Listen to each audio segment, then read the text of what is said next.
Hey guys, this is Juan with the Trailer Parts Outlet, aka Juan the Trailer Guy. This is episode 3 of Full Send.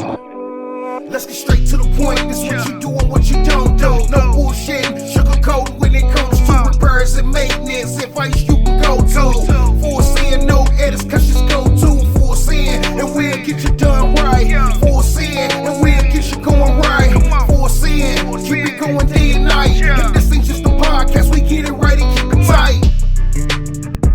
And today we're going to talk about how fucked up is fucked up. So, one of the biggest things we're all facing right now is COVID. And even though it's almost the end of 2021, we're still dealing with it. But it still affects us a lot in this industry. It's from shortages in parts to just staffing people. Incident I ran into was when one of my vendors had an issue with one of their people who was out for a couple weeks and nobody filled in their spot to proceed with our order.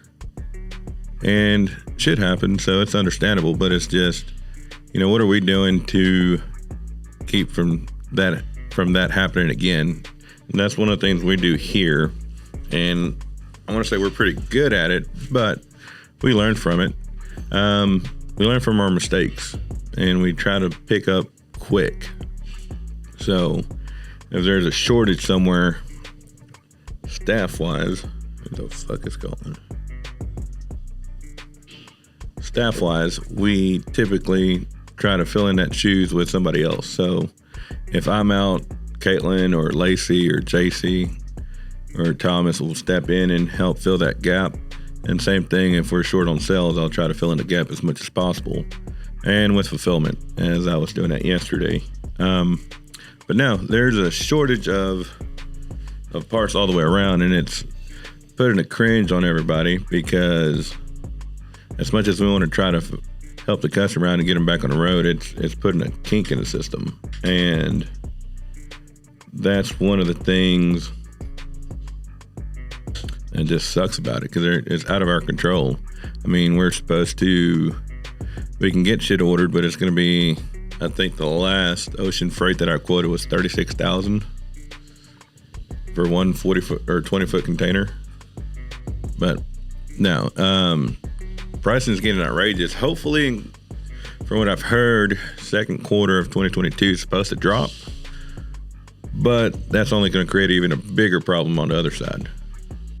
It's going to create a bigger problem on the other side as far as if we stock up with inventory, we're going to have that much more of an overhead on top of it. And how the terminology I'm using probably might be correct. But the shitty end of the deal is that we're purchasing said product right now for cost of A, and A is 40% higher than we normally pay. But if it drops like they're saying it's going to in second quarter, then your value of A is a lot higher than what you're going to be buying it for in the future. So you're just going to be stuck with more expensive inventory. And that's what a lot of these manufacturers and retail stores like us are trying to take in consideration, because we don't want to be stuck with the inventory at a higher cost, because that means we're just going to have to leave it at a higher cost on the consumer end. But trying to balance that out is a fucking shit show, because you got to keep your inventory high enough to where you can fulfill your orders coming in, but at the same time keep it to where your overhead is still at a maintainable cost or budget. And I'll say that is one of the biggest things that this year alone has been challenging, just because of the way the ocean freight's been going up and continues to go up, and the shortages nationwide with different vendors and manufacturers. I know one thing different that we're doing, just trying to stay ahead of it, is manufacturing our own axles. And our axles are made here in Texas, greatest country of all. Yeah, right outside that door. But we're making anything from 2,000 pound 4 lug to an 8,000 pound 8 lug 9/16 or 5/8 studs, which is pretty sweet. I'll call them back. But no, it's just pretty sweet because cost-wise, it's about the same if we're buying from one of our vendors. A little bit cheaper, but the plus side of it is being able to control your inventory better. Yeah, we still got to fight the headaches of bringing product in from pipes to spindle ends to hubs, drums, brakes, and all that crap. But we have a better control of the quality of axles that we're pushing out, the amount of axles that we're pushing out, versus being stuck with 36,000 axles that we can't fulfill like other manufacturers out there.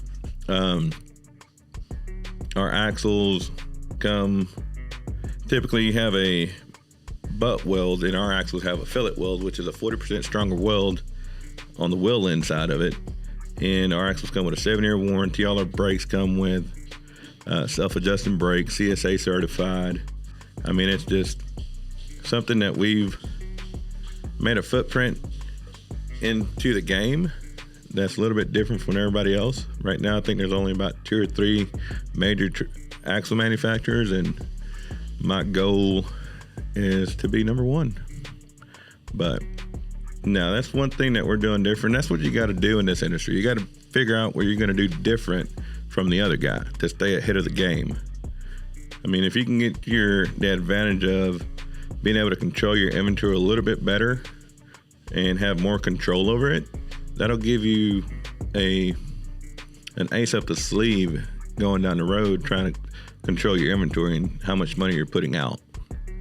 But no, just how fucked up is fucked up. It's this, all the inventory issues we're all going through is kind of fucked up. I mean, we're all working through it and trying to build through it and help each other out, but it's still a pain in the ass because you can't give up your inventory here to help out said friend here. But it's one of those scratch my back, you scratch my back, or I scratch your back, you scratch my back. And it's hard because you got to maintain, like I said, your inventory up to be able to fulfill your stuff going out. Some of the customers are understandable with situations and some are not too understanding, but we deal with those day by day. So it's one of those, comes with the territory. One thing that's helpful in all these situations when you have a good team behind you or standing next to you where we can all help each other out. And just quick recap, like I said, COVID, all the issues with COVID, we've all felt it, still going through it. Some of them are even going to go through it in 2022. Hopefully that shit's over with.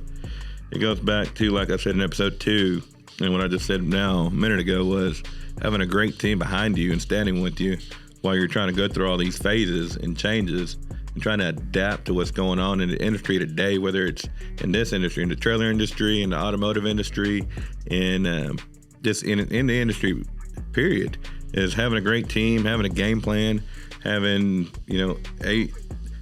a notch or top notch players on your side. It's what it's all about. But that pretty much sums it up for episode 3. Don't forget to hit the like button, leave a comment, give us a good 5-star rating, share the video, share the podcast with your buddies. Like I said, we're just starting, but it's only going to get better. Again, thank you for watching or listening to us. This is Juan, the trailer guy, and this is brought to you by the Trailer Parts Outlet. Straight to the point, this what you do and what you don't do. No